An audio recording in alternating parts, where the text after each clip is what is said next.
हिमाचल प्रदेश में आज और कल हल्की बारिश के आसार हैं। वहीं मनाली में बादल फट चुका है, जिससे भारी नुकसान हुआ है। नदी में बने एक बिजली प्रोजेक्ट को भी नुकसान हुआ है। बाढ़ से पलचान में एक मकान भी ढह गया है। हिमाचल प्रदेश के मनाली में सोलंगना के साथ लगते अंजनी महादेव के मध्य रात्रि बादल फटने से पलचान में भारी तबाही हुई है।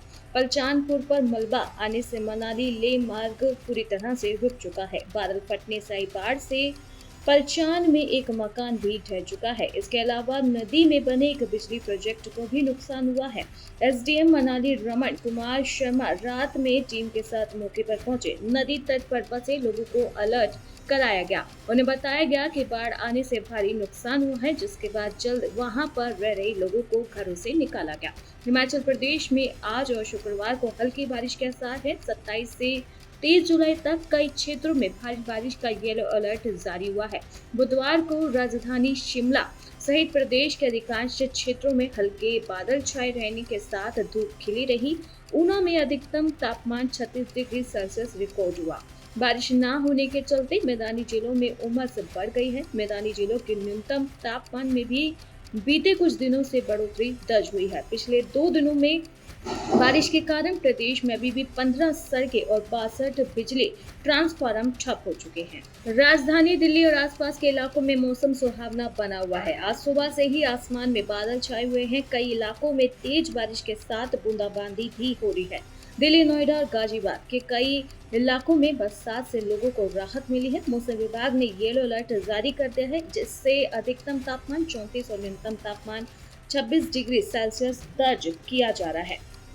इधर मौसम विभाग के मुताबिक लोधी रोड इलाका सर्वाधिक गर्म रहा। यहाँ अधिकतम 33 डिग्री सेल्सियस दर्ज किया गया है। रिज में 33, आईनगर में 32 और पालम में भी 32 डिग्री सेल्सियस अधिकतम तापमान रहा है। सबसे कम न्यूनतम तापमान रिज में 20 डिग्री सेल्सियस दर्ज किया गया है। बारिश के कारण वायु गुणवत्ता सूचकांक ने 97 दर्ज किया है, जो संतोषजनक श्रेणी है। एनसीआर में नोएडा का सबसे कम 76 XUI आया है। राज्यों को नए सिरे से चुस्त दुरुस्त करेगी भाजपा। संगठन मंत्रियों की 2 दिवसीय बैठक आज से शुरू है। लोकसभा चुनाव में मिले झटके के बाद भाजपा अब नए सिरे से भविष्य की रणनीति का ताना बाना बुनेगी। इसके तहत पार्टी की पहली कोशिश राज्य में मतदाताओं के बीच नए सिरे से विपक्ष की ओर से संविधान आरक्षण खत्म करने की बनाई गई धारणा को खत्म करने के लिए रणनीति बनाने की होगी। इस दिशा में आगे बढ़ने के लिए पार्टी ने पहले सभी राज्यों के संगठन मंत्री, इसके तत्काल बाद पार्टी शासित राज्यों के मुख्यमंत्रियों की बैठक बुलाई है।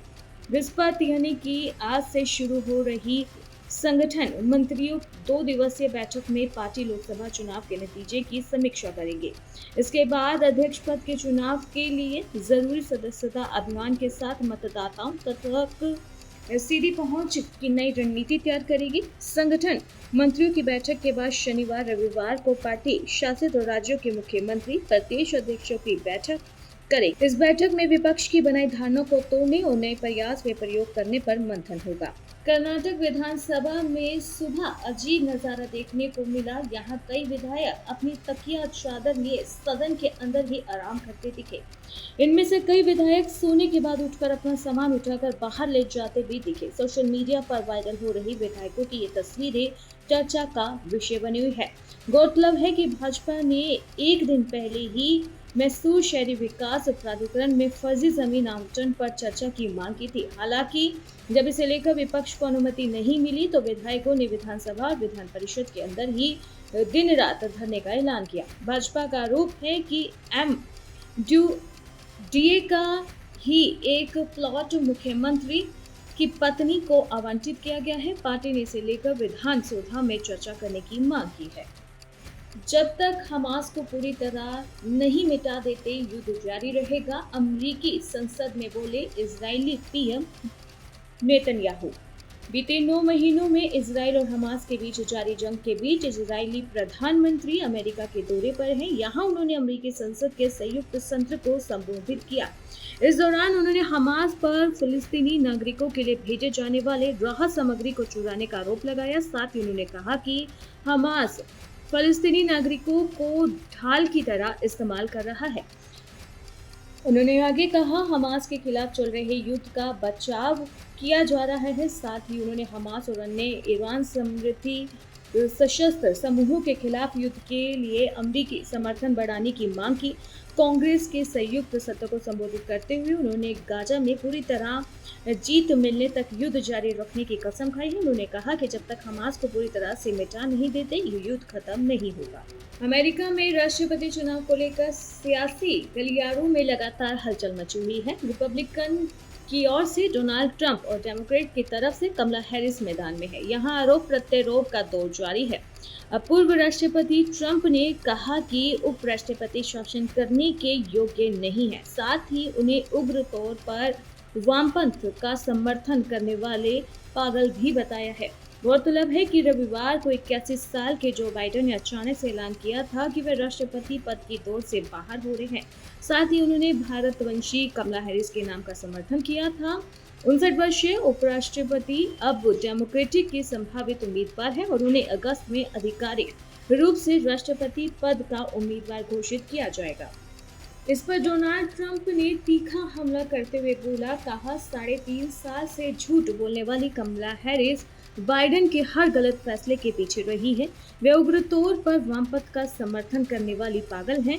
अगर उन्हें कभी पद पर आने का मौका मिला तो वे देश को तबाह कर देंगी। हम ऐसा नहीं होने देंगे। मुंबई पुलिस की अपराध शाखा द्वारा बॉलीवुड सुपरस्टार सलमान खान के घर के बाहर हुई फायरिंग मामले में दाखिल की गई चार्जशीट में अब कई नए खुलासे हो रहे हैं। चार्जशीट के मुताबिक जेल में बंद गैंगस्टर लॉरेंस बिश्नोई के छोटे भाई अनमोल ने घर के बाहर गोलीबारी करने वाले शूटर में से एक को टोटुक संदेश दिया था, जिसमें कहा गया कि ऐसी गोलीबारी करे कि बॉलीवुड सुपरस्टार खान डर जाए।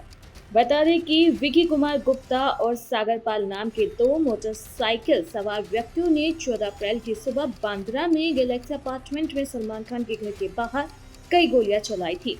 इस सनसनीखेज गोलीबारी की जांच मुंबई पुलिस की अपराध शाखा ने की। जांच के बाद अपराध शाखा ने इस महीने की शुरुआत में विशेष महाराष्ट्र संगठित अपराध नियंत्रण अधिनियम अदालत के समक्ष 1735 पन्नों की चार्जशीट दाखिल की है। चार्जशीट के हवाले से बताया गया कि बॉलीवुड सुपरस्टार के घर पर गोलीबारी की साजिश मुंबई में अपना घर और वर्चस्व स्थापित करने के इरादे से रची गई थी, ताकि बिश्नोई गिरोह को आर्थिक और अन्य लाभ मिल सके। अपराध शाखा ने चार्जशीट में 3 खंडों में शामिल विभिन्न जांच पत्र शामिल किए। इनमें एक दस्तावेज अनमोल बिश्नोई और गिरफ्तार शूटर विकी कुमार गुप्ता के बीच एक ऑडियो चैट की कॉपी भी है।